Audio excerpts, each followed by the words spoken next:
கொரிந்தியரின் புஸ்தகம் 12வது அதிகாரம் 9வது வசனத்தை ஒருவர் வாசிக்கிறார். 2 கொரிந்தியர் 12:9. அதற்கு அவர், என் கிருபை உனக்கு போதும், பலவீனத்திலே என் பலம் பூரணமாய் விளங்கும் என்றார். அல்லேலூயா. ஆண்டவர் பவுலை பார்த்து ஒரு வார்த்தை சொல்கிறார். பவுல் கிறிஸ்துவுக்காக பல பாடுகளையும் வேதனைகளையும் அடைந்த ஒரு தேவ மனுஷன். இந்த பாடுகள் வேதனைகள் வருகிற நேரத்தில் எல்லாம் ஆண்டவருடைய வார்த்தை இந்த பவுலை பல இடங்களிலே தேற்றினதை நம்ம பார்க்க முடிகிறது. அதே போலத்தான் இந்த இடத்திலேயும் ஆண்டவர் எப்படி இவரை தேற்றினார் அல்லது எப்படி இவருக்கு பதில் கொடுத்தார் என்பதை இந்த கொரிந்து சபைக்கு பவுல் எழுதுகிற போது அவர் சொல்லி எழுதுகிறார். அல்லேலூயா. இவர் தன்னுடைய சரீரத்திலே பலவீனத்தினால் ரொம்ப கஷ்டப்பட்ட ஒரு மனிதன். வேத வல்லுநர்கள் சொல்லுகிற போது இந்த பவுலுடைய 2 கால்களும் வளைந்திருக்கும், கண்கள் சரியான ஒரு பார்வை திறன் அற்றவைகளாக இருக்கும். எப்படிப்பட்ட ஒரு பலவீனமான ஒரு தோற்றமுடைய இந்த மனிதன் தன்னுடைய சரீரத்திலே இந்த பலவீனத்தை குறித்து ஆண்டவருடைய சமூகத்திலே ஜெபிக்கிறார். என்ன ஜெபிக்கிறார்? ஆண்டவரே, இதை எடுத்து போடும், இது என்னை வேதனைப்படுத்திக் கொண்டே இருக்கிறது, இதை என்னால் சுமக்க முடியவில்லை என்று சொல்லி கர்த்தரை நோக்கி அவர் 3 விசை ஜெபித்ததாக சொல்லுகிறார். அப்பொழுது ஆண்டவர் கொடுத்த பதில், 3 விசை ஜெபித்த போது ஒரு விசை ஆண்டவர் பதில் கொடுக்கிறார். என் கிருபை உனக்கு போதும், பலவீனத்திலே என் பலம் பூர்ணமாய் விளங்கும் என்றார். அல்லேலூயா. கர்த்தருடைய நாமம் மையப்படுவதாக. அன்பானவர்களே, ஸ்தோத்திரம். இந்த மாதத்தினுடைய ஒரு வாக்குத்தத்த செய்தியாக ஆண்டவர் இரவு ஜெபத்திலே இந்த வார்த்தையை நமக்கு தந்தார். என் கிருபை உனக்கு போதும், பலவீனத்திலே என் பலம் பூரணமாய் விளங்கும் என்று சொல்லப்பட்டிருக்கிறது. எதற்கு ஆண்டவருடைய கிருபை என்று சொன்னால், அவருடைய பலனை விளங்கிக் கொள்வதற்கு அல்லது பெற்றுக்கொள்வதற்கு என்று சொல்லி நம்ம பார்க்க முடிகிறது. நாம் சரீரத்துக்கான பலனை ஆகாரம் புசிப்பதினால் நாம் பெற்றுக்கொள்கிறோம். ஆனால் சரீரத்துக்கு மட்டுமல்ல, ஆவிக்குரிய விதமாகவும் நமக்கு பலன் வேண்டுமானால் அதற்கு ஒன்று தேவைப்படுகிறது. தேவனுடைய கிருபை மட்டுமே நமக்கு போதுமானதாக இருக்கிறது. அல்லேலூயா. இன்னும் ஒரு படி மேல போய் சொல்லணும்னு சொன்னா, தாவீதை கேட்டால் அந்த தாவீது சொல்லுகிறார், ஜீவனை பார்க்கணும் உமது கிருபை நல்லது ஆண்டவரே, என் உதடுகள் உம்மை துதிக்கும். அல்லேலூயா. ஒரு அல்லேலூயா. அப்போ பலனை பெற்றுக்கொள்வதற்கு கிருபை தேவைப்படுகிறது. இந்த பலன் இருந்தால்தான் நம்மால் செய்ய முடியாத காரியங்களை தேவ கிருபை செய்து முடிக்கும். இந்த பலன் இருந்தால்தான் நாம் நம்முடைய பலவீனங்களிலே நாம் என்ன பலன் அடைய முடியும். அல்லேலூயா. சோதரம். கர்த்தருடைய நாமம் மகிமைப்படுவதாக. ஆண்டவர் சோதரன் நாம் ஒன்றுமில்லை என்பதை விளங்க பண்ணும்படியாக, நீ பலவீனமான சரீரம் உடையவன், பலவீனமான ஆள் என்பதை நாம் சரியாக புரிந்து கொள்ள வேண்டும் என்பதற்காகவே சில காரியங்களை நம்முடைய வாழ்க்கையில் அனுமதிக்கிறார், சில போராட்டங்களை அனுமதிக்கிறார் என்பதை நாம் உணர்ந்து கொள்ள வேண்டும். சில நேரங்களில் சிலரை பார்த்தா தங்களுடைய சரீர பலத்தை குறித்து பெருமையா சொல்லிட்டே இருப்பாங்க. சிலர் ஞானத்தை பார்த்து பெருமையா சொல்லிட்டு இருப்பாங்க. சிலர் தங்களுக்கு திறமை இருக்குன்னு சொல்லி பெருமையா சொல்லிட்டு இருப்பாங்க. அல்லேலூயா. ஆமா, ஸ்தோத்திரம். ஜிம்முக்கு போறவங்களுக்கு ஒரு எண்ணம் இருக்கும், நம்ம தான் திடகாத்தமா இருக்கும். ஸ்தோத்திரம். அப்படித்தானே? அவன் நம்ம தான் திடகாத்தமா இருக்கும், நமக்கு இது தேவை, அப்பதான் யார் வந்தாலும் நம்மகிட்ட மோத முடியாது அப்படின்ட்டு. நல்லா படிச்சவங்களுக்கு சில எண்ணங்கள் இருக்கும், நமக்கு நல்ல ஞானம் இருக்குது, நல்ல அறிவு இருக்குது, யார்கிட்ட எந்த இடத்துல போனாலும் நம்ம தப்பிச்சுக்கலாம் அப்படின்னு எண்ணம் இருக்கும். ஸ்தோத்திரம். நல்ல திறமைகள் உள்ளவங்க எதுனாலும் நம்ம சாதிச்சிடலாம். ஸ்தோத்திரம். அல்லேலூயா. ஆமா, ஆண்களை விட பெண்கள் நிறைய இடத்துல திறமையா இருக்கிறாங்க. ஸ்தோத்திரம். சில நேரத்துல ஆண்கள் செய்ய முடியாத நிறைய விஷயங்கள் கூட பெண்கள் சாதித்து விடுகிறார்கள், சாகடித்து விடுகிறார்கள். அல்லேலூயா. சில இடத்துல சாதிக்கிறாங்க, சில இடத்துல என்ன செய்றாங்க, சாகடிக்கிறாங்க. சரி, நெகட்டிவும் இருக்குது, பாசிட்டிவும் இருக்குது. அப்போ வேதம் என்ன சொல்லி இருக்கிறது?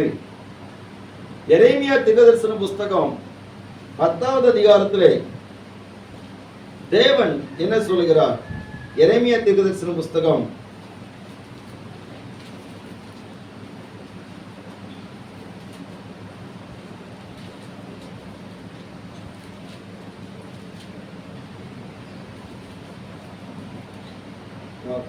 9வது அதிகாரம் 23வது வசனம் 24வது வசனம்.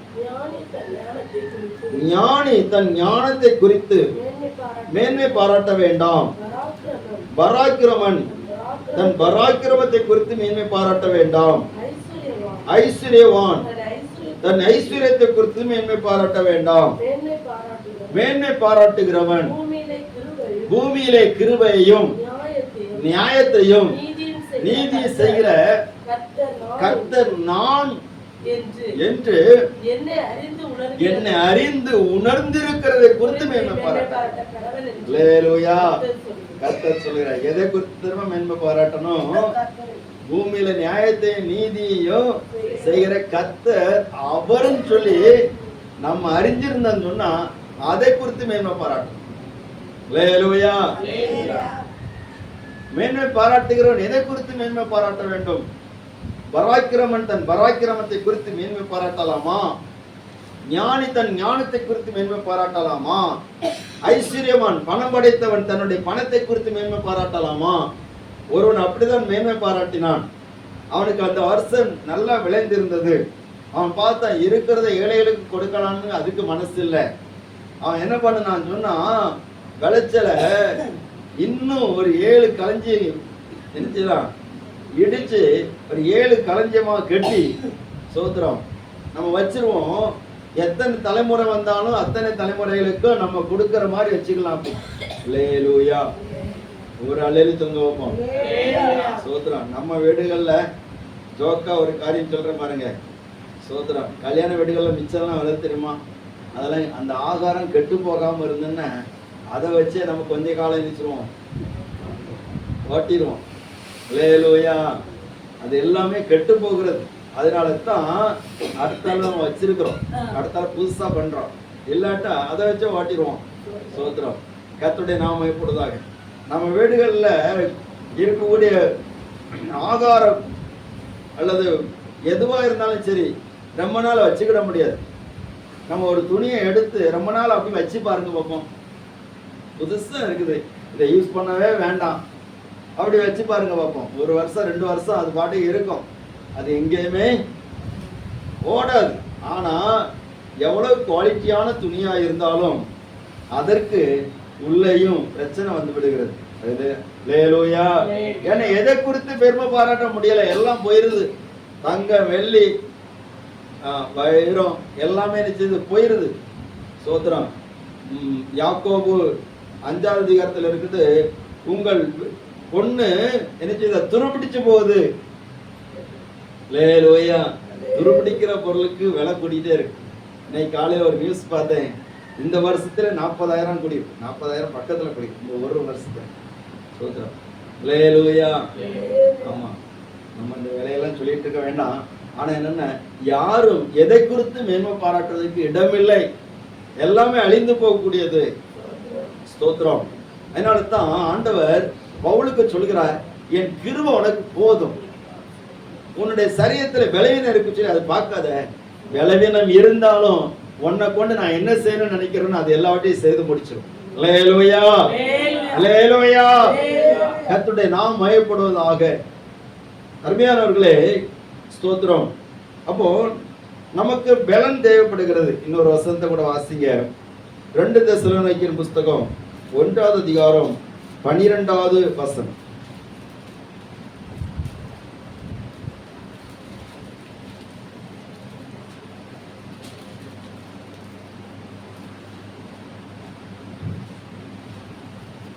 ரெண்டு தெசலோனிக்கேயர் 1வது அதிகாரம் 12வது வசனம்.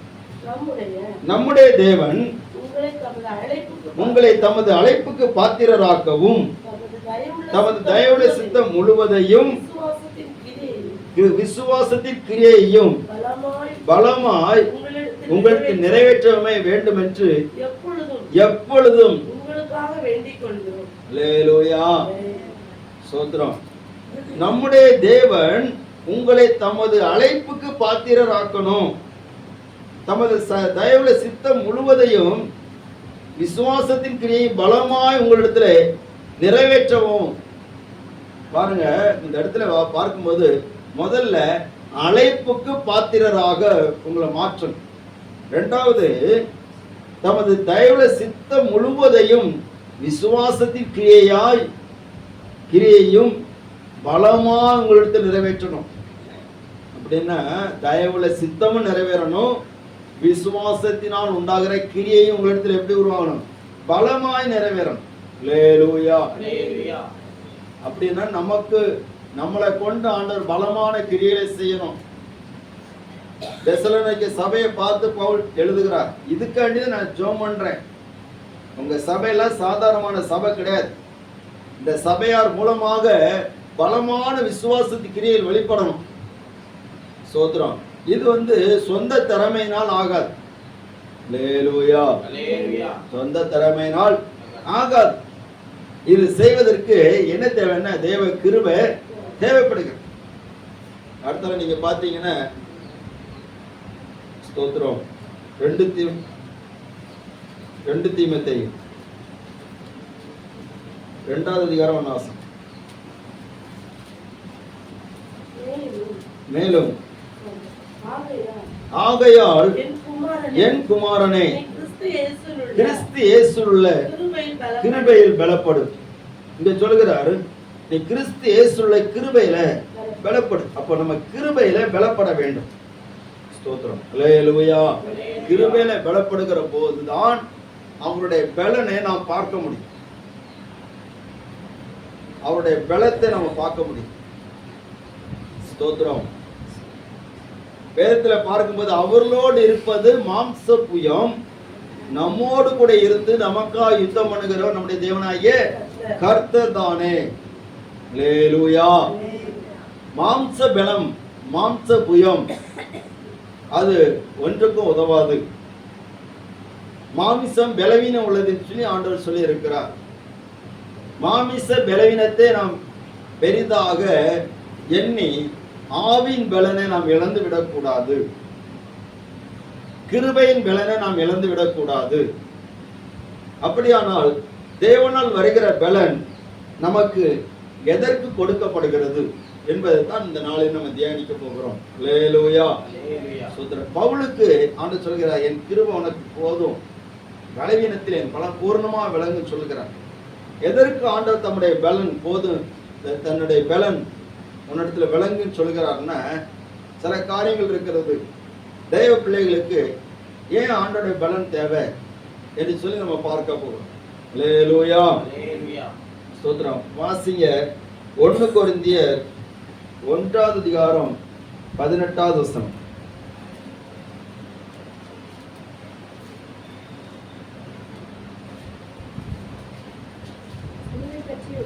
சிலுவை பற்றிய உபதேசம் கெட்டு போகிறவர்களுக்கு பைத்தியமாய் இருக்கிறது, ரட்சிக்கப்படுகிற நமக்கோ அது தேவ பலனாய் இருக்கிறது. அல்லேலூயா. சிலுவை பற்றிய உபதேசம் கெட்டு போகிறவர்களுக்கு பைத்தியமா இருக்கு. ஏன் அப்படின்னு சொன்னா, சிலுவைன்னு சொன்னால பாடுகள் சொல்லி அர்த்தம், வேதனைன்னு சொல்லி அர்த்தம். சிலுவைன்னு சொன்னாலே நிந்தைன்னு சொல்லி அர்த்தம், அவமானம் என்று சொல்லி நாம் பார்க்கலாம். சிலுவையில ஒரு மனிதன் தொங்குகிறான் சொன்னால் அவன் மிகவும் ஒரு அவமானப்படுத்தப்பட்ட ஒரு மனிதனாக இருக்கிறான். அதனால தான் யூதர்கள் வெறுத்த மிக கொடிய தண்டனைகள்ல எதுன்னு சொன்னா சிலுவை தண்டனை. அதிலையும் ரோமர்கள் குற்றவாளிகளை தண்டிப்பதற்கும் அவர்களுக்கு மரணத்தை கொடுப்பதற்கும் அவர்கள் வைத்திருந்த ஒரு கொடூரமான தண்டனை சிலுவை தண்டனை. இந்த சிலுவை தண்டனை குறிப்பாக யாருக்கு கொடுக்கும் சொன்னா துரோகிகளுக்கு தான் அதிகமாக கொடுக்கப்படும். சோத்ரா. அல்லேலூயா. துரோகிகள், ஏமாற்றுக்காரர்களுக்கு. ஸ்தோத்திரம். அரசாங்கத்துக்கு விரோதமா துரோகம் பண்ணுகிறவர்களுக்கு அதிகமாக கொடுக்கப்படும். ஆனா இயேசு அந்த சிலுவை மரணத்தை அவர் ஏற்றுக்கொண்டபடினாலே அந்த சிலுவை பற்றிய உபதேசம் கெட்டு போகிறவர்களுக்கு பைத்தியமாக இருக்கிறது. ஆனா ரட்சிக்கப்படுகிறவர்களுக்கு எப்படி இருக்குது? தேவ பலனாக இருக்கிறது. அல்லேலூயா, ஸ்தோத்திரம். கர்த்தருடைய நாமப்படுவதாக. இந்த சிலுவை பற்றிய பாடுகள், சிலுவை பற்றிய போராட்டங்கள், சிலுவை பற்றிய உபத்திரவங்கள், இது எல்லாவற்றையும் சகிப்பதற்கு தேவ பிள்ளைகளுக்கு பலன் கொடுக்கிறது எதுன்னு சொன்னா தேவ கிருபை தான் பலன் கொடுக்கிறது. அல்லேலூயா, ஒரு வேளைக்கு அல்லேலூயா. நமக்கு ஆண்டவருடைய கிருபை இருக்குதா? எத்தனை பேருக்கு ஆண்டவருடைய கிருபை இருக்குது? கர்த்தர் உங்களை ஆசீர்வதிப்பார். அல்லேலூயா. எத்தனை பேருக்கு ஆண்டவருடைய கிருபை இருக்குன்னு கேட்டேன். அல்லேலூயா. கர்த்தர் உங்களை ஆசீர்வதிப்பார். அந்த கிருபை எதற்கு அந்த கிருபை கொடுக்கப்படுதுன்னா நமக்கு பலன் உண்டாவதற்கு கொடுக்கப்படுகிறது. எதுக்கு பலன் தேவைப்படுதுன்னா பாடுகளை சகிப்பதற்கும் பாடுகளை ஜெயிப்பதற்கும் நமக்கு பலன் தேவைப்படுகிறது. பாடுகளை என்ன செய்யணும்? சகிக்கணும், பாடுகளை ஜெயிக்கணும். இயேசு பாடுகளை சகிக்கவும் செய்தார், பாடுகளை ஜெயிக்கவும் செய்தார். ஸ்தோத்திரம். பாடுகளை சகித்தல் சொன்ன என்ன அர்த்தம்? யாக்கோபு நிறுவம் 1வது அதிகாரம் 12வது வசனம் சொல்லப்பட்டிருக்கிறது. வாசிங்க.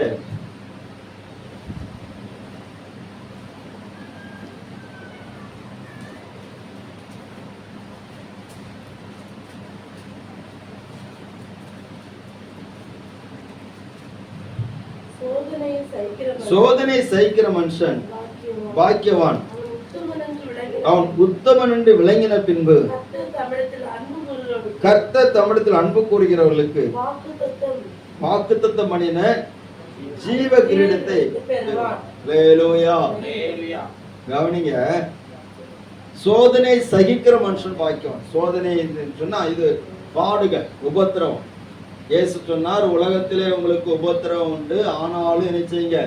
திடன் கொள்ளுங்கள், நான் உலகத்தை ஜெயித்தேன். பாடுகள் வருகிறது, போராட்டங்கள் வருகிறது. நம்ம ஆண்டவரை என்னைக்கு விசுவாசித்தமோ அன்னையில இருந்து நமக்கு பாடுகளையும் ஆண்டவர் நியமித்து இருக்கிறார். அல்லேலூயா. ஆனா பவுல் பட்ட பாடுகள் நமக்கு இல்லை. பவுல் பட்ட பாடுகள் நமக்கு இல்ல. சோதரம். கவனிங்க, பவுல் தன்னுடைய பாடுகளை குறித்து சில இடங்களில் சொல்றாரு. இந்த பாடுகளை நீங்க பாத்தீங்கன்னா ரொம்ப நம்ம வாசிக்கவே கஷ்டமா இருக்கும். 1 கொரிந்தியர் 15வது அதிகாரம்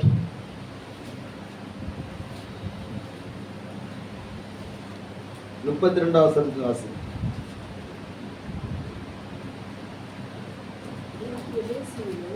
நான் எபேசியிலே துஷ்ட மிருகங்களுடனே போராடினேன் என்று மனுஷர் வழக்கமாய் சொல்லுகிறேன். அப்படி போராடினதினாலே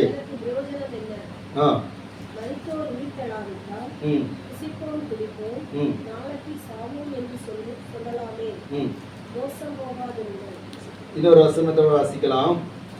2 கொரிந்தியர் 6வது அதிகாரத்துல 10வது வசனத்திலிருந்து வாசிக்கல.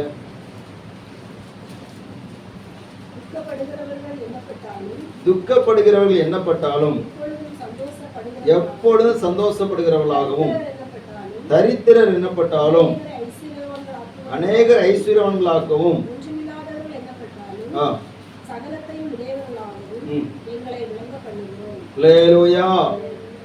அவர் சொல்லுகிறாரு, நாங்க ஒண்ணுமே இல்லாதவங்களா தான் இருக்கோம், ஆனா எல்லாத்தையும் இருக்கிறவங்கள போல காட்டிக்கிடுறோம். இதுதான் பாடு. அடுத்த இன்னொரு இடத்துல அவருக்கு பாடுகளை பற்றி சொல்றாரு. 11வது அதிகாரம் 2 கொரிந்தியர் 11வது அதிகாரத்துல ரொம்ப நேர்த்தியா சொல்றாரு. 24வது வசனத்தில் வாசி, 23 வாசிங்க பார்ப்போம். அவர்கள் ஊழியக்காரரா நான் அதிகம், புத்தியினமாய் பேசுகிறேன். அதிகமாய் பிரயாசப்பட்டவன், அடிப்பட்டவன், காவலில் வைக்கப்பட்டவன், அகப்பட்டவன். யூதர்களால் 1 குறை 40 அடியாக 5 தரம் அடிப்பட்டேன்.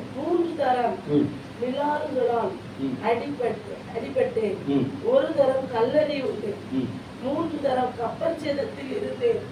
கடலிலே ஒரு ராப்பகல் முழுவதும் போகிறேன். சரி, அந்த வசனங்களை நீங்க தொடர்ந்து வாசிப்பீங்கன்னா அதுல என்னென்ன பாடுகளை பட்டார்ன்றது, இதெல்லாம் அவரால் எப்படி பாடுபட முடிஞ்சு. நமக்கு அந்த மாதிரி பாடல. ஆனா ஒரு சின்ன ஒரு வார்த்தையை நம்ம தாங்க முடிய மாட்டேங்குது, சின்ன ஒரு வேதனையை தாங்க முடிய மாட்டேங்குது, சின்ன ஒரு குறைவை நம்ம சந்திக்க முடிய மாட்டேங்குது. ஸ்தோத்திரம். பாடுகளை சகிக்கணும். பாடுகளே இல்லைன்னு சொன்னா ஆண்டோடைய கிருபை நம்மள இன்னும் நிறைவாகலன்னு சொல்லி அர்த்தம். அல்லேலூயா, அல்லேலூயா. நமக்கு வாக்குத்தத்தம் அருளப்பட்டிருக்கிறது, பரலோக ராஜ்யம் வாக்கு பண்ணப்பட்டிருக்கிறது, ஆசீர்வாதங்கள் எல்லாம் கொடுக்கப்பட்டிருக்கிறது. அதே நேரத்துல பாடுபடுவது நமக்கு நியமிக்கப்பட்டிருக்கிறது. பாடுகளை சகிக்கணும், உபத்திரவங்களை சகிக்கணும். உபத்திரவங்கள் எதுக்கு நம்ம உபத்திரவப்படணும்? அல்லேலூயா. பேதுரு சொல்றார், நீங்க குற்றம் செய்து அடிக்கப்படுவதனால் உங்களுக்கு என்ன லாபம்? நீங்க நன்மை செய்து பாடு அனுபவிக்கும். நமக்கு பிடிக்காத விஷயமே அதுதான், நன்மை செய்து பாடு அனுபவிக்கும். நன்மை செய்து நன்மை கிடைச்சுன்னு ரொம்ப சந்தோஷப்படுவோம். ஆனா பாடு வந்து எத்தனை பேர் சந்தோஷப்படுவோமா? நம்ம நன்மை செய்துட்டே இருக்கோம், நிறைய பேருக்கு நன்மை செய்துட்டு இருக்கிறோம். ஆனா அவங்க மூலமா ஒரு பாடு வருது. ஆண்டவரே நான் நன்மை செய்தேன், இவங்க என்னை கஷ்டப்படுத்துறாங்க ஆண்டவர்னு சொல்லி எத்தனை பேர் சந்தோஷப்பட்டிருக்காங்க சொல்லுங்க பார்ப்போம். சந்தோஷப்பட்டவங்க ஒரு எழுதியும் பார்ப்போம். கர்த்தர் உங்களை ஆசீர்வதிப்பார். அல்லேலூயா. என்ன சகிக்கக்கூடிய பலன் இல்லை, பொறுக்கக்கூடிய பலன் இல்லை. அந்த பலனை தான் நம்ம பெற்றுக்கொள்ளணும் தேவ கிருபையினால். அல்லேலூயா, அல்லேலூயா. சோதரம். ஸ்தேவான் ஒரு அருமையான தேவ மனுஷன். அவன் கல்லெறிந்து அவனை கொலை செய்கிறார்கள். அவனை கல்லெறிந்து கொலை செய்யறாங்க. அந்த நேரத்தில் என்ன நடக்குது? அப்போஸ்தலர் நடவடிக்கைகள் 7ஆம் அதிகாரம்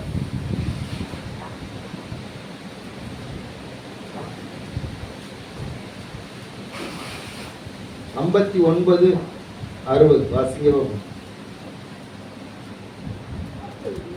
அப்பொழுது கர்த்தராகிய இயேசுவே என் ஆவியை ஏற்றுக்கொள்ளும் என்று ஸ்தேவான் தொழுது கொள்ளுகையில் அவனை கல்லெறிந்தார்கள். அவனோ முழங்கால் படியிட்டு, ஆண்டவரே இவர்கள் மேல் இந்த பாவத்தை சுமத்தாதிரும் என்று மிகுந்த சத்தமிட்டு சொன்னான். இப்படி சொல்லி நித்திரை அடைந்தான். அல்லேலூயா. ஸ்தேவான் கல்லெறிகிற போது ஆண்டவரால் கூட அங்க இருக்க முடியல. உயிர் தெழுந்த இயேசு பரலோகத்தில் இருக்கிறார், பிதாவின் வலது பார்சத்தில் இருக்கும்போது அவரால் இருக்க முடியல. என்ன இந்த ஸ்தேவான் முதல் இரத்த சாட்சி. இவன் எனக்காக எவ்வளவு பாடுகளை சகிக்கிறான், எவ்வளவு வேதனைகளை சகிக்கிறான். இந்த ஜனங்களுக்கு நன்மையை தான் சொல்லிக் கொடுக்கிறான், நன்மை தான் செய்திருக்கிறான், நல்ல வசனங்களை சொல்லிக் கொடுக்கிறான், ரட்சிப்பின் வழியை சொல்லிக் கொடுக்கிறான். அதனால இந்த ஜனங்கள் கல்லெறிந்து அவனை கொலை செய்யறாங்க. ஆனா இந்த நேரத்திலேயும் இந்த ஸ்தேவான் எப்படி இயேசுவுக்காக வைராக்கியமா நிற்கிறான் என்பதை ஆண்டவர் பார்த்த போது அவரால் சிங்காசனத்தில் உட்கார்ந்திருக்க முடியவில்லை, எழுந்து நிற்கிறார். அல்லேலூயா. இப்படி ஒரு பாக்கியம் அந்த ஸ்தேவானுக்கு கிடைச்சதை பார்த்தா எத்தனை பேருக்கு அப்படிப்பட்ட பாக்கியம் எனக்கும் வேணும்னு சொல்லி விருப்பம் இருக்கு. ஒரு அலையில பார்ப்போம். அல்லேலூயா. விருப்பம் இருக்கிறதுனால நம்ம கை தூக்காம அலையிலே சொல்லிட்டோம். சோதரர் ஏன் கை தூக்கலை சொன்னா, இப்படி கல்லறிஞ்சா என்ன செய்யுது? அல்லேலூயா. ஆமா, அவர் எழுந்து நிக்கணும்னா நம்ம ஒரு கரையை செலுத்தி தான் ஆகும். இயேசுவே எழுந்து நின்று ஸ்தேவானை வரவேற்கிறார். ஸ்தேவானுடைய ஆவியை ஏற்றுக்கொள்வதற்கு அந்த பரிசுத்த தெய்வம் எழுந்து நிற்கிறார். அப்ப இது எப்படி கிடைச்சு? இந்த பாடுகளை சகிக்கக்கூடிய பலன் எப்படி கிடைச்சுன்னா கிருபைதான். அல்லேலூயா. நான் சொல்றான், எல்லாரும் கல்லெறிகிறாங்க, ஒரு தப்புமே ஸ்தேவான் பண்ணல. கல்லெறியும் போது சொல்றான், ஆண்டவரே இந்த பாவத்தை இவர்களுமே சுமத்தாதிரும். இயேசு இதே தான் சிலுவையிலே செய்தார். இதே காரியத்தை ஸ்தேவான் செய்கிறார். இதை பக்கத்துல இருந்து ஒருத்தன் பார்த்துட்டு இருக்கிறான். யாரு? சவுல் பார்த்துட்டு இருக்கிறான். இந்த ஸ்தேவானை கொலை செய்கிறவருடைய வஸ்திரத்தை பாதுகாத்து கொண்டிருக்கக்கூடிய சவுல் இதை கவனித்துக் கொண்டிருக்கிறான். அவனுக்கு அப்பம் புரியல. ஆனா எப்ப இயேசு அவனை தொட்டாரோ அப்பதான் புரிஞ்சு, இந்த கிறிஸ்துவுக்குள்ள இருந்தா இந்த பாடுகள் உண்டு. பாடுகளை தாங்குவதற்கும் பலவீனங்களை சகிப்பதற்கும் அவரே கிருபை தந்து என்னை பலப்படுத்துகிறார். அல்லேலூயா.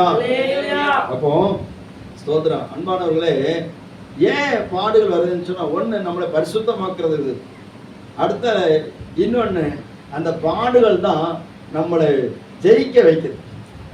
அல்லேலூயா. எவ்வளவு பாடுகள் வந்தாலும் இவங்க ஆண்டவரை விட்டு அடிச்ச மாட்டாங்க, போக மாட்டாங்க. யோபு குறித்து பிசாசு ஆண்டவருடைய சவால் விடுறான். என்ன சொல்றான்? நீர் எல்லாத்தையும் எடுத்துரும் ஆண்டவரே. எல்லாரும் கவனிக்கிறீங்களா? அல்லேலூயா. எல்லாத்தையும் எடுத்துரும் ஆண்டவரே. அப்போ உம்முடைய முகத்துக்கு எதிராக இவன் உம்மை தூஷிக்கான பார்ப்போம். ஒரு பாட்டு, அழகா ஒரு பாட்டு உண்டு. இப்ப அந்த பாட்டை யாருமே அதிகமா பாடுறது கிடையாது. நம்ம பாடி பார்ப்போமா? பாடல் போல இருக்குது, என்ன நடக்குது தெரியல. அத்திமரம் துளிர் விடாமல் போனாலோ, திராட்சை செடி பலன் கொடாமல் போனாலோ, அத்திமரம் துளிர் விடாமல் போனாலோ, திராட்சை செடி பலன் கொடாமல் போனாலோ, கர்த்தருக்குள் மகிழ்ச்சியாயிருப்பேன், என் தேவனுக்குள் களி கூறுவேன். கர்த்தருக்குள் மகிழ்ச்சியாயிருப்பேன், என் தேவனுக்குள் களி கூறுவேன். அல்லேலூயா. அத்திமரமே துளிர் விடாம போனாலும் சரி, பலனே அற்று போனாலும் சரி, நான் ஆண்டவருக்குள்ள சந்தோஷமா இருப்பேன்னு சொல்லி தேவ மனுஷன் பாடுறாரு. சோதர ஆபோக்கு எழுதி வைக்கிறாரு. சோதர இதுதாங்க வேதம் நமக்கு காட்டுகிற வழிமுறை. பாடுகளை சகிக்கணும், பாடுகளை ஜெயிக்கணும். அல்லேலூயா. இந்த பாடு வந்தாலும் ஜெயிக்க முடியுமா? பாடுகளை தோற்று போக கூடாது. இந்த பாடுகள் என்னை கிறிஸ்துவுக்காக ஓடுகிறதை விட்டு என்னை வழிவிலாக பண்ணிட்டு இருக்க கூடாது. இந்த பாடுகள் நான் சர்ச்சுக்கு போய் ஆராதிக்கிறதை என்னை தடுத்து விட்டது என்று சொல்லி சொல்லக்கூடாது. சிலர் அப்படிதான் நினைக்கிறாங்க. நான் சர்ச்சுக்கு போறதுனால எனக்கு பாடு வந்துச்சு, அதனால நான் போல அப்படின்னு சொல்லக்கூடாது. நீ தோற்று போனாய். அல்லேலூயா. சர்ச்சுக்கு போய் எனக்கு பாடு வந்துன்னு சொல்லியாச்சுன்னா நம்ம யாரு? தோற்று போனோம். சர்ச்சுக்கு போய் பாடுகள் வந்தது, ஆனாலும் நான் சகித்து நிக்கிறேன்னு சொன்னா நம்ம ஜெயித்தவங்கன்னு சொல்லி அர்த்தம். அதுக்கு கிருபை தேவன் தான் இருக்கிறார். அல்லேலூயா. அல்லேலூயா. இப்ப ஏதாவது ஒரு சின்ன, அவங்க குடும்பத்துல ஏதாவது ஒரு சின்ன காரியம்னாலும் உடனே எங்க திரும்ப அவங்க கை வைப்பாங்க, வேற எங்கேயும் கை வைக்க மாட்டாங்க. சர்ச்சில் தான் கை வைப்பாங்க. சர்ச்சுக்கு போறது நிறுத்திட்டேன், ஜெபம் போனது நிறுத்திட்டேன், ஏன்னுச்சுன்னா சாப்பிட நிறுத்த வேண்டியதுதானே? அல்லேலூயா. தூங்குறதை நிறுத்த வேண்டியதுதானே? அதெல்லாம் கரெக்டா நடக்கும். சோத்திரம். வேலைக்கு போறதை நிறுத்த வேண்டியதுதானே? அதெல்லாம் கரெக்டா நடக்கும். ஆனா சர்ச்சுக்கு போனா மட்டும், போகாம இருந்தா மட்டும் ஆண்டவர் கேட்கவே மாட்டார். அவர் மட்டும்தான் நம்மளை பார்த்து ஏமாறுற ஆளுன்னு நினைக்கிறாங்க. அல்லேலூயா. தேவ பிள்ளைகளே, அப்படி இருக்க கூடாது. என்ன வந்தாலும், பாடுகள் வந்தாலும், வேதனை வந்தாலும் சகிச்சு அது நாம் கர்த்தர் சமூகத்தை விட்டு விலகக்கூடாது. தாவீது அவ்வளவு பெரிய தேவ மனுஷனாக விளங்கின காரணம் சொன்னா, எவ்வளவு பாடுகள் வந்தாலும் அவன் ஆலயத்துக்கு போறதை மட்டும் நிறுத்தவே மாட்டான். அல்லேலூயா. அவன் வனாந்தரத்துல இருக்கிறான், சிறுமலைகள்ல போய் தங்கி இருக்கிறான். அங்க இருந்து அவனுக்கு பாட்டை பாருங்க, கர்த்தாவே சோத்திரம், மான்கள் நீரோடைய வாஞ்சித்து கதறுவது போல என் ஆத்துமா உம்முடைய மேல் வாஞ்சியா இருக்குது ஆண்டவரே. உடைய ஆலயத்துல வாஞ்சியா இருக்குது. எப்ப ஆண்டவரே என் ஆலயத்துல கொண்டு போய் விடுவீர்? நம்மனா சோமன் ஆண்டவரே, எப்ப ஆண்டவரே இந்த ராஜா வாக்குன்னு சொன்னீரு, 127 தேசத்துக்கு ராணி ஆக்குன்னு சொன்னீரு. அல்லேலூயா. எப்ப நிறைவேற்றுவீர் ஆண்டவரே? அப்படித்தானே காத்துட்டு இருக்கு. நம்ம ஜெபமே அதுதான். முழங்கால் போட்டு ஆண்டவரே இந்த வாக்குத்தத்தெல்லாம் தந்திரு, நீர் மறந்துட்டுன்னு நினைக்க, ஆனால் எனக்கு மறக்கவே முடியல. சோதனம் அதை கொஞ்சம் ஞாபகப்படுத்துங்க ஆண்டவரே. அப்படிதான் நம்ம ஜெபம் பண்றோம், பாட்டெல்லாம் பாடுறோம். ஆனா தாவீதுக்கு ஜெபம் அப்படி கிடையாது. ஆண்டவரே, எப்போ ஆண்டவரை உங்களுடைய சமூகத்துல வருவேன், எப்போ உங்களுடைய மகிமையை பார்ப்பேன், எப்போ ஆலயத்துல தேவ பிரசனத்தை பார்ப்பேன், எப்போ வசனத்தை கேட்பேன். அல்லேலூயா. ஆண்டவர் பார்க்கிறாரு, இவனுக்கு இவ்வளவு பாடுகள் வந்துச்சு, பிராணனை கையில பிடிச்சிட்டு ஓடுறான், நன்மை பெற்றவனெல்லாம் சோத்துறோம், இவனை கொள்ளைக்கு நினைக்கிறான். அன்னைக்கு கோலியாத்துக்கு எதிராட்டு சின்ன பையனா இருந்த தாவீது போய் நிக்காட்டா சோத்துற, கோலியாத்து இஸ்ரவேலை வீழ்த்திருப்பான். சவுல் அவனுக்கு முன்னாடி மாவரைச்சுட்டே இருந்திருப்பான். அப்படித்தானே? அந்த இடத்துல ஒரு பிராணனை எண்ணாதபடிக்கு கர்த்தருடைய நாமத்தை சொல்லி போய் நின்று கோலியாத்தை முறியடிச்சதுனால ஒரு பெரிய ஜெயம் கிடைத்தது. ஆண்டவர் இஸ்ரவேலை பெலிஸ்தருக்கு முன்னாடி தலை குனிய விடவில்லை. பெரிய ஜெயம் கிடைத்தது. இந்த நன்றி உணர்வு யாருக்கு இல்லை? சவுலுக்கும் இல்லை, இஸ்ரவேல் ஜனங்களுக்கு நிறைய பேருக்கு இல்லை. இந்த தாவீதை கொள்வதற்கு ரொம்ப பாடுபட்டாங்க. ஆனா தாவீது போன இடத்துல நன்மை தான் செய்தான். அல்லேலூயா.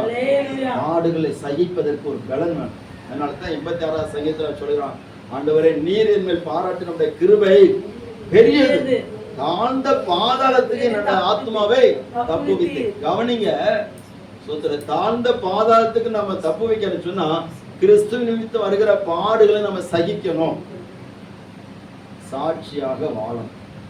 அல்லேலூயா. சத்தமா சொல்லுங்க அல்லேலூயா. உங்க அல்லேலூயா பார்த்ததுன்னா கஷ்டமா இருக்கு. சரி, அடுத்தல எபிரேயர்கள் நிருபம் 12வது அதிகாரம் 1 வசனம்.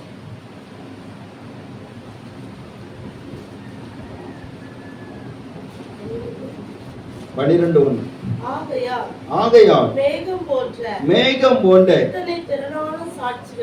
இத்தனை திரளான சாட்சிகள் நம்மை சூழ்ந்து கொண்டிருக்க, பாரமான யாவற்றையும் நம்மை சுற்றி நெருங்கி நிற்கிற பாவத்தையும் தள்ளிவிட்டு விசுவாசத்தை துவக்கிறவரும் முடிக்கிறவருமா இருக்கிற இயேசுவை நோக்கி நமக்கு நியமித்திருக்கிற ஓட்டத்தில் அல்லேலூயா. இன்னொரு வசனத்தை கூட வாசிங்க, 4வது வசனத்தை வாசிங்க. பாவத்துக்கு விரோதமாய் போராடுகிறதில் இரத்தம் சிந்தப்படத்தக்கதாக இன்னும் நீங்கள் எதிர்த்து நிற்கவில்லையே. அல்லேலூயா. பாவத்துக்கு விரோதமாக போராடுகிறதற்கு நமக்கு பலன் தேவை, அல்லது பாவத்தை ஜெயிப்பதற்கு, அதை விட்டு ஓடுவதற்கு பலன் தேவை. அல்லேலூயா. நமக்குள்ள அலைச்சல பாவங்கள் ஒட்டிக்கிட்டே இருக்கு. எத்தனை பேர் அந்த பாவத்தை ஜெயித்து இருக்கிறோம்? ஸ்தோத்திரம். அல்லேலூயா. பாவத்திலிருந்து ஆண்டவர் ரட்சிப்பை தந்திருக்கிறார். ஆனா பாவத்தை ஜெயித்து அதை விட்டுட்டு எத்தனை பேர் ஓடிட்டு இருக்கிறோம்? முடியல. சிலவங்களுக்கு கோவப்படாமல் இருக்க முடியல. எதுக்கு கோவப்படாங்கன்னு அவங்களுக்கும் தெரியாது, ஒன்றும் தெரியாது. சில காரியங்களை, சில காட்சிகளை பார்க்காமல் இருக்க முடியல, சில காரியங்களை செய்யாமல் இருக்க முடியல. அல்லேலூயா. சத்தமா சொல்லுங்க அல்லேலூயா. ஸ்தோத்திரம். பரிசுத்த அகஸ்டின் சொல்லி ஒரு தேவ மனுஷன் இருந்தார். கவனிங்க, செயின்ட் அகஸ்டின். அவருடைய நாள் குறிப்புகளிலே ஒரு காரியம் சொல்லப்பட்டிருக்கிறது. என்ன சொன்னா, பாவத்தை ஜெயிப்பதற்கு அவரால் முடியாதபடிக்கு தடுமாறின நாட்கள். இத்தனைக்கு அவர் கிறிஸ்தவராக இருந்தார், இயேசுவை நேசிக்கிறவராக இருந்தார். ஆனால் பாவத்தை ஜெயிக்க முடியவில்லை.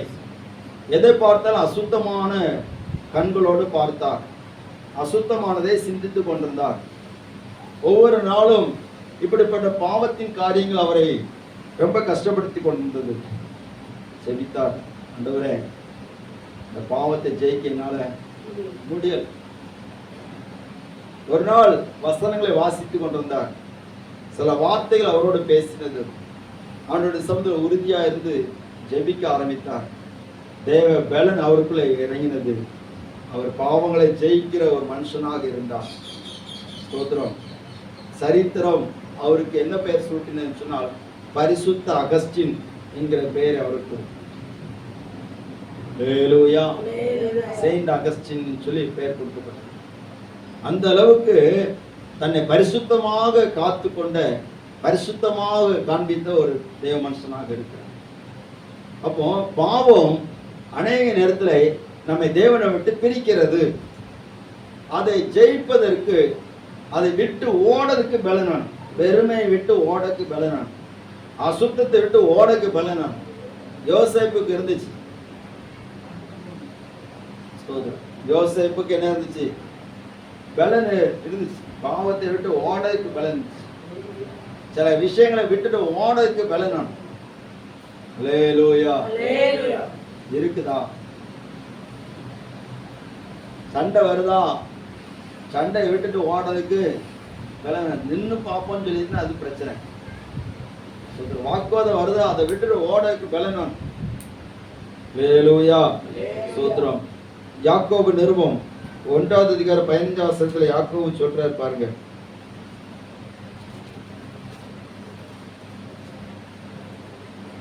யாக்கோபு எங்க இருக்குன்னா எபிரேய நிருபத்துக்கு அடுத்ததுக்கு 14-15. அவனவன் தன் சுய இச்சையினாலே இழுக்கப்பட்டு சிக்குண்டு சோதிக்கப்படுகிறான். கர்ப்பம் தரித்து பாவத்தை பிறப்பிக்கும்.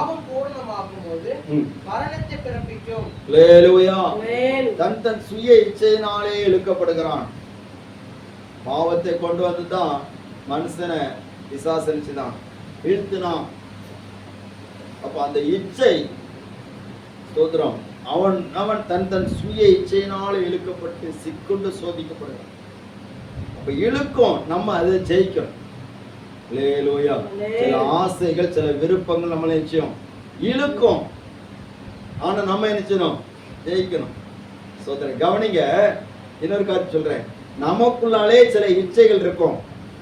அது என்ன செய்யணும்? உலகத்தின் பாவங்களை இழுக்கும். நம்மளை அறியாமலே இழுக்கும். நம்ம அதை ஜெயிக்கணும். ஹல்லேலூயா. ஸ்தோத்திரம்.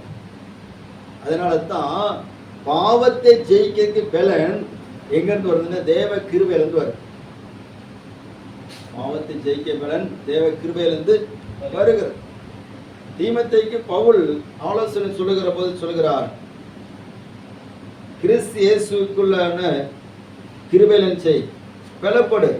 காரணம் என்னன்னு சொன்னா 1 தீமோத்தேயு புஸ்தகம்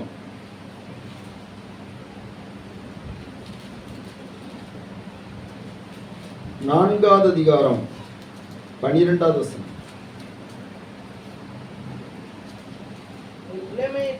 உன் இளமையை குறித்து ஒருவன் உன்னை அசட்டை பண்ணாதபடிக்கு வார்த்தையிலும் நடக்கையிலும் அன்பிலும் ஆவியிலும் விசுவாசத்திலும் கற்பிலும் விசுவாசிகளுக்கு மாதிரியாயிரு. போதும். பாருங்க, உன் இளமை குறித்து ஒருவனும் உன்னை அசட்டை பண்ணக்கூடாது. அப்படின்னா உன் வாழ்க்கை குறித்து எவனும் உன்னை அசட்டை பண்ணக்கூடாது. ஹல்லேலூயா. பாவம் செய்கிறவன், இவங்கெல்லாம் அநியாயம் பண்றவங்க, இவங்கெல்லாம் அருவருப்பான காரியங்களை செய்யறவங்க அப்படின்னு சொல்லி நம்மளை யாரும் அசட்டை பண்ணக்கூடாது. எச்சரிக்கையா இருக்கும். அதனால தான் கிறிஸ்து இயேசுவுள்ள கிருபையில செய், பலப்படு அப்படிங்கிறார். கிருபை இருந்தன்னா நீ எப்படி இருப்பன்னு சொன்னா உனக்குள்ளால தேவ பலம் இருக்கும். எந்த பாவத்தை நீ நிச்சய முடியும்? ஜெயிக்க முடியும். எந்த பாவத்தை நீ தாண்டி செல்ல முடியும். ஹல்லேலூயா. ஸ்தோத்திரம். இன்னைக்கு பாவத்தை ஜெயிக்க முடியாம தான் கிறிஸ்தவம் தள்ளாடி கொண்டிருக்கிறது. அநேக கிறிஸ்தவர்கள் தள்ளாடி கொண்டிருக்கிறார்கள். பெருமையை ஜெயிக்க முடியல, பதவி பெருமையை ஜெயிக்க முடியல, பண ஆசையை ஜெயிக்க முடியல, சரீர இச்சைகளை ஜெயிக்க முடியல. ஸ்தோத்திரம். தேவ கிருபை இல்லை. எல்லாம் நான் ஜெயிச்சிருவேன், எல்லாம் நான் பண்ணிடுவேன் சொல்லினா ஒன்றும் நடக்காது. எல்லாத்துக்கும் என்ன வேணும்? தேவ கிருபை. அல்லேலூயா. ஒரு அழைச்சோங்க அல்லேலூயா. தாழ்மை உள்ளவர்களுக்கு கர்த்தர் செய்றாரு, கிருபை கொடுக்கிறார். சரி, அடுத்தல இன்னொன்னு, நமக்கு தேவை கிருபை எதற்கு தேவைப்படுகிறது? தேவ கிருபையினால் வருகிற பலம் எதற்கு சொல்லி பார்க்கிற போது 2 கொரிந்தியர் புஸ்தகம் 10வது அதிகாரம் 4வது வசனம்.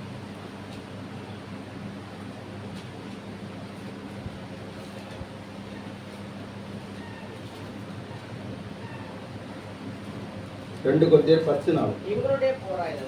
எங்களுடைய போர் ஆயுதங்கள் மாம்சத்துக்கு ஏற்றவர்களாய் இராமல் அரண்களை நிர்மூலமாக்குறதுக்கு. அல்லேலூயா. எங்களுடைய போர் ஆயுதங்கள் மாம்சத்துக்கு ஏற்றவர்களாய் இராமல் அரண்களை நிர்மூலமாக்குறதுக்கு ஏதுவான தேவ பலம் உள்ளவைகளாய் இருக்கிறது. அரண்களை நிர்மூலமாக்கணும். பிசாசுடைய அரண்களை நிர்மூலமாக்குறதுக்கு தேவ பலன் தான் தேவை. மாம்ச பலத்தினாலே அரண்களை செய்ய முடியாது, நிர்மூலமாக்க முடியாது. அதே போல எபேசியர் நிருபம் 6வது அதிகாரத்திலே ஒரு காட்சி சொல்கிற 10வது வசனத்தை வாசிங்க. கடைசியாக என் சகோதரரை கர்த்தரிலும் அவருடைய சத்துவத்தின் வல்லமையிலும் பலப்படுங்கள். ஸ்தோத்திரம். ஏன் பலப்படுகிறார் சொல்கிறார் அப்படின்னு சொன்னா, ஸ்தோத்திரம், அடுத்த வசனம் சொல்லப்பட்டிருக்கிறது, நீங்கள் பிசாசின் தந்திரங்களோடு எதிர்த்து நிற்க திராணி உள்ளவர்களாகும்படி. நல்லா கவனிங்க. கடைசியாக என் சகோதரரே நீங்கள் கர்த்தரிலும் அவருடைய சத்துவத்தின் வல்லமையிலும் பலப்படுங்கள். அடுத்த வசனம் சொல்லப்பட்டிருக்கிறது, நீங்க ஏன் பலப்படணும் அப்படின்னு சொன்னா, நீங்கள் பிசாசின்,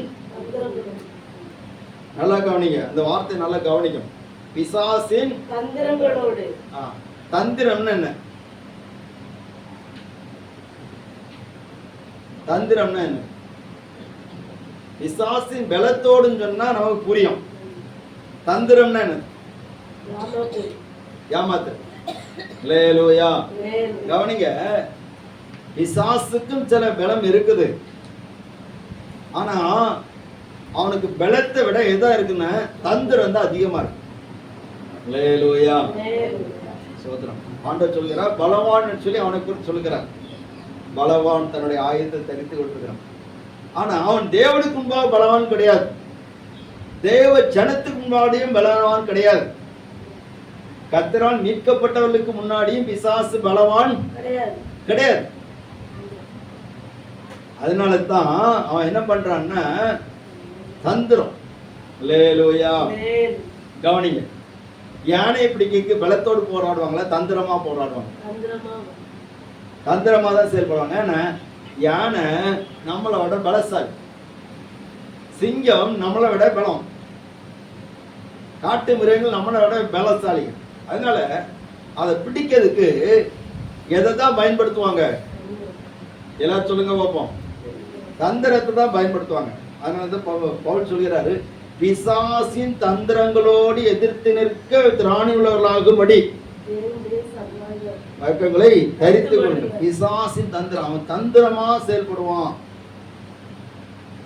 இன்னொரு வசனத்துல சொல்றாரு பாருங்க, 2 கொரிந்தியர் 2வது அதிகாரம் 10வது வசனம்.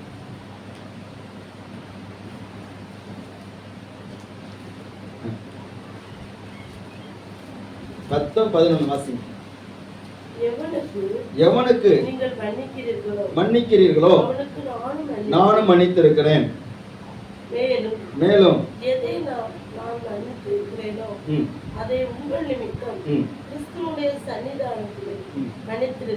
கவனிங்க, எதை மன்னிக்கிறீங்களோ அதை நான் மன்னிச்சுட்டேன். அதை நான் எங்க திரும்ப மன்னிச்சிருக்கேன்? கிறிஸ்துவின் சன்னிதானத்துல மன்னிச்சிருக்கேன். அல்லேலூயா. அப்ப இனி நான் அந்த கஷ்டப்பை நினைச்சு வைக்கவே மாட்டேன். அடுத்த வசனம், சாத்தானாலே நான் மோசம் போகாதபடிக்கு அப்படி செய்தேன். அவனுடைய தந்திரங்கள் நமக்கு தெரியாதவைகள் அல்ல. பாத்தீங்களா? சிலவங்க மன்னிச்சுட்டே சொல்லுவாங்க, ஆனா கிறிஸ்துவின் சன்னிதானத்துல மன்னிச்சிருக்க மாட்டாங்க. சிலவங்க நான் அதை முடிச்சுட்டே சொல்லுவாங்க, ஆனா உள்ளால ஒன்று இருக்கும். ஏன்னா சாத்தான் தந்திரசாலி. அவன் தந்திரமாக எல்லாரையும் தன்வசப்படுத்தி கொள்கிறான். அதனால கிறிஸ்தியேசுவுள்ள கிருபையில நீங்க பலப்பட்டீங்கன்னா சாத்தானுடைய தந்திரங்களை நீங்கள் எதிர்த்து நிற்க திராணியுள்ளவர்களா மாறிடுவீங்க. அல்லேலூயா. அல்லேலூயா. தேவனுக்கு கீழ்ப்படிந்திருங்கள், பிசாசுக்கு எதிர்த்து நில்லுங்கள். அப்பொழுது அவன் உங்களை விட்டு நினைச்சுவான், ஓடி போயிடுவான். என்ன அவனுடைய தந்திரங்கள் எப்படியெல்லாம் செயல்படுது தெரியுமா?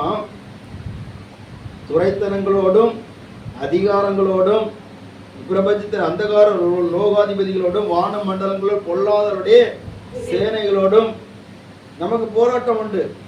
அவன் போராடுற எல்லாமே தன்னுடைய பலத்தோடும் போராடுகிறான், அதை விட அதிகமாக தந்திரத்தோடு போராடுகிறான். அல்லேலூயா. தந்திரத்தோடு தன் வசப்படுத்தி போராடுகிறான். நல்லா கவனிக்கிறீங்களா? அப்ப நம்ம பிசாசின் தந்திரங்களை கவனமா கவனிக்கணும். அதை நம்ம ஜெயிக்கணும்னு சொன்னா ஒவ்வொரு நாளும் தேவ கிருபையினாலே ஆவியின் பலம் நமக்கு தேவை. அல்லேலூயா. அல்லேலூயா. நீங்கள் நானும் பவுல் சொல்லுகிறார், நீங்க எல்லாரும் போர் சேவகர்கள், யுத்த வீரர்கள். சோதரம் எப்ப தெரியுமா? நம்ம தான் கிறிஸ்துவோடு கூட அவர் வருகிற போது பிசாசின் சேனைகளோடு நேரடியா போராட போகணும். ஒரு அழிலித்துங்க வைப்போம். இப்போ நம்ம அந்த சர்வாயுத வர்க்கங்களை நம்ம இப்ப தரித்து கொள்ளணும். என்னதெல்லாம் சொல்லி இருக்கிறார்? நீதி என்கிற மார்க்கவசம், ரட்சிப்பின் நிச்சயம் என்கிற தலை சீரால், அடுத்தல சத்தியம் என்கிற அரைக்கச்சை, சமாதானத்தின் சுவிசேஷத்துக்குரிய ஆயத்தம் என்கிற பாதரட்சை, பொல்லாங்கனை என்கிற அக்னி ஆஸ்திரங்கள் எல்லாம் அவித்து போடத்தக்கத கேடகம், விசுவாசம் என்கிற கேடகம், தேவசனமாகிய ஆவின் பட்டயம், இதெல்லாம் நம்ம ஒவ்வொரு நாளும் நமக்குள்ளால தரிச்சுக்கிட்டே இருக்கும். அல்லேலூயா. இப்ப நம்ம எதெல்லாம் தரிக்கிறோமோ அதுதான் நமக்கு சர்வாயுத வர்க்கம். அதுதான் பிசாசின் தந்திரங்களை ஜெயிக்கிறதுக்கு நம்ம பலப்படுத்துகிறது. இந்த 4 சேனைகளை பார்த்து தெரியுமா? கவனிக்கிறீங்களா? இது ரொம்ப முக்கியமான காரியம். இந்த 4 சேனைகள் என்ன சேனைகள் பாருங்க. 12வது வசனம்.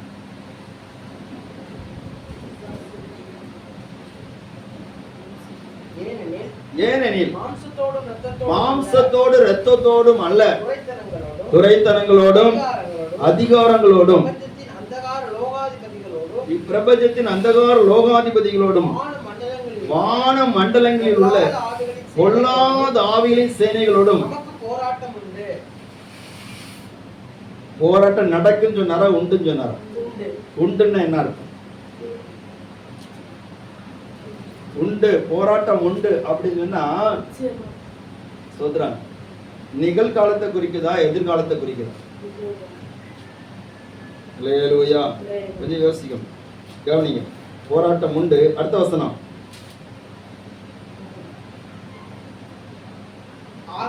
ஆகையால் தீங்கு நாளிலே அவைகளை நீங்கள் எதிர்க்கவும் சகலத்தையும் செய்து முடித்தவர்களாய் நிற்கவும் தேவனுடைய சர்வாயுத வர்க்கத்தையும் எடுத்துக்கொள்ளுங்கள். அல்லேலூயா. பாருங்க, இந்த 4 சேனைகளோட நம்ம போராட்டம் உண்டு. நிகழ்காலத்தையும் குறிப்பிடும், வருங்காலத்தையும் குறிப்பிடும். புரியுதா உங்களுக்கு? ஸ்தோத்திரம். நிகழ்காலத்தில் அந்த ஆவிகளுடைய போராட்டம் நமக்கு இருக்குது. வருங்காலத்துல தீங்கு நாட்கள் வரப்போகிறது. அப்பொழுது இந்த 4 சேனைகளோட நேரடி போராட்டம். எல்லாரும் கவனிக்கிறீங்களா? அல்லேலூயா. என்ன போராட்டம் சொன்னேன்? ஏதாவது சொல்லுங்க, சீக்கிரத்தை விட்டுருங்க அப்படின்னு பாக்குறீங்க. ஸ்தோத்திரம். அல்லேலூயா. பலன் வேணுமே. நம்ம பலத்தோட தானே போகணும், ஆவி பலத்தோட தானே போகணும். ஆமென். இந்த பிசாசின் சேனைகளோடு நமக்கு நேரடியான ஒரு போராட்டம் இருக்கிறது. அந்த போராட்டத்திலே நாம் ஜெயம் எடுக்கணும்னு சொன்னா ஆண்டவர் பலவீனர்களை கூட வச்சு யுத்தம் பண்ண மாட்டார். ஆயுதம் சர்வாயுத வர்க்கம் இல்லாதவர்களை கொண்டு போய் நிறுத்த மாட்டார். புரியுதா? எத்தனை பேருக்கு புரியுது? அல்லேலூயா. ஆமா, ராணுவத்துக்கு போகிறவங்கள அதுக்குள்ள ட்ரெஸ், அதுக்குள்ள கவசம் இல்லாம கொண்டு போய் யாரும் நிறுத்த மாட்டாங்க. ஒரே அடியில பிசாசு வீழ்த்திடுவான், எதிராளி வீழ்த்திடுவான். அதனால தான் இப்ப எல்லாத்தையும் நீங்க தரிச்சு கொள்ளுங்க. தரித்து கொண்டீங்கன்னா அந்த யுத்தம் வருகிற நாளிலே சோதர ஆண்டவராய் இயேசு கிறிஸ்து மத்திய ஆகாயத்திலே பிசாசோடு நேரடியாக யுத்தம் பண்ணுவதற்காக அவர் அந்த ஸ்தோத்திரம் அவருடைய பரிசுத்தவான்களோடு கூட வருவார். வேதம் சொல்லி இருக்கிற அநேகமாயிரம் ஸ்தோத்திரம் தம்முடைய பரிசுத்தவான்களோடு கூட என்ன செய்யறாரு? நியாயத்திற்க வருவார். அல்லேலூயா. வெளிப்படுத்தல சொல்லப்பட்டிருக்கு யுத்தம் பண்ண வருவாராம். யுத்தம் பண்ண வரும்போது அவரோடு கூட இருக்கிறவர்கள் தெரிந்து கொள்ளப்பட்டவர், அழைக்கப்பட்டவர்கள், தெரிந்து கொள்ளப்பட்டவர்கள், உண்மை உள்ளவர்கள். இதுதான் அவங்க பலம். அந்த பலத்தோடு இருக்கிறவங்க தான் அல்லேலூயா. எல்லாரும் கவனிக்கிறீங்களா? கர்த்தர் உங்களை ஆசீர்வதிப்பாராக. இன்னொரு 2 நிமிஷத்துல முடிச்சிடறேன். சோதரம். அப்போ நம்ம முதல்ல பாடுகளை சகிப்பதற்கு நமக்கு பலம் தேவை. அடுத்தல பாவத்தை விட்டு விலகுவதற்கும் அதை ஜெயிப்பதற்கும் நமக்கு பலம் தேவை. மூன்றாவது சாத்தானுடைய தந்திரங்களை நாம் எதிர்த்து நிற்க திராணியுள்ளவர்களாகும்படிக்கு நமக்கு பலம் தேவை. அல்லேலூயா. இதுக்கு ஆகாரம் சாப்பிடுகிறதுனால வருகிற பலம் கிடையாது. கிருபைக்காக காத்திருக்கிற போது நமக்கு அந்த பலனை கத்த தருவார். இந்த பவுல் அவருக்குள்ளான அந்த பலம் இருந்ததுனால தான் ஒருத்தன் சொல்றான், பவுல் பிரசங்கிக்கிற இயேசுவின் பேரில் உங்களுக்கு ஆணையிட்டு சொல்லுகிறோம். அல்லேலூயா. அப்ப பிசாசு பிடிச்ச மனுஷன் சொல்றான், என்ன சொன்னான்? ஆமா, பவுலையும் தெரியும், இயேசுவும் தெரியும். நீங்கள் யார்? ஏன் பவுல தெரியும்னாச்சுன்னா, பவுலுக்குள்ள என்ன பலம் இருக்குன்னு எனக்கு தெரியும், இயேசு யாருன்னு தெரியும். அல்லேலூயா. பவுலுக்குள்ள என்ன பலம் இருக்குன்னு எனக்கு தெரியும், இயேசு யாருன்னு தெரியும். நீ யாரு? நீ எனக்கு ஆளு. அல்லேலூயா. அப்போ நம்மள பிசாசுக்கு நல்லாவே தெரியும், நமக்குள்ள என்ன பலம் இருக்குன்னு சொல்லி தெரியும், என்ன பலவீனம் இருக்குன்னு சொல்லி தெரியும். தேவ பிள்ளைகளே, எல்லாவற்றையும் செய்து முடிக்க திராணியுள்ளவர்களாகும்படிக்கு தேவ கிருபையிலும் தேவ பலத்திலும் நீங்க பலப்படுங்க. கர்த்தர் உங்களை ஆசீர்வதிப்பார். கடைசியா பவுல் சொல்கிறார், என்னை பலப்படுத்துகிற கிறிஸ்துவினாலே எல்லாவற்றையும் செய்யறதுக்கு பலன் உண்டு. கடைசியான காரியம் எல்லாவற்றையும் செய்ய நமக்கு பலனை கர்த்தர் தார. நம்மளை கொண்டு என்னென்ன செய்யணுமோ அது எல்லாவற்றையும் செய்துக்கு அவர் நமக்கு கிருபை தர வேண்டும். நம்ம எல்லாரும் எழுந்து நின்று செபிக்கிற ஆண்டவரே, நம்முடைய கிருபை எனக்கு தாரும். அன்பானவர்களே, ஆண்டவர் சொல்லுகிறார், பவுலை பார்த்து, என் கிருபை உனக்கு போதும், பலவீனத்திலே என் பலம்